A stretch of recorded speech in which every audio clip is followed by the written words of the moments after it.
વાવ થરાદના ખેડૂતોને ઉનાળામાં પણ મળતું રહેશે સિંચાઈનું પાણી. વિધાનસભાના અધ્યક્ષે જાહેર સભામાં કરી જાહેરાત.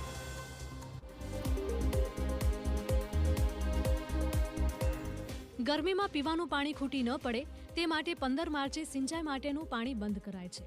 જો કે હવે વાવ થરાદના ખેડૂતોને ગરમીમાં પણ પાણી મળશે અને એપ્રિલના અંત સુધી ચાલુ રહેશે.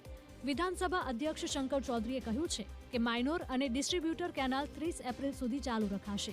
ઉનાળાની શરૂઆતમાં ખેડૂતોને હાલાકી ન પડે તે માટે નિર્ણય લેવાયો છે. ચોમાસામાં વધારે વરસાદ આવ્યો એટલે ઘણું બધું નુકસાન થયું. તો ઉનાળાની અંદર જો મહિનો દોઢ મહિનો પાણી ચાલુ રહે એપ્રિલના 30 સુધી તો એમને મોટા ભાગે ઘાસ જેવું થઈ જાય વ્યવસ્થા. તો ઉદારતાપૂર્વક માનનીય મુખ્યમંત્રીશ્રીએ ગઈકાલે જ નિર્ણય કર્યો કે ભાઈ પાણી એપ્રિલ મહિનો પૂરો થાય એટલે 30મી એપ્રિલ સુધી ચાલુ કરો. નિયમ મુજબ 15 માર્ચથી માઇનોર અને ડિસ્ટ્રીબ્યુટર કેનાલોનું પાણી બંધ કરવામાં આવે છે. જો કે ખેડૂતોના હિતને ધ્યાનમાં રાખીને 30 એપ્રિલ સુધી પાણી ચાલુ રાખવાનો નિર્ણય લેવાયો છે.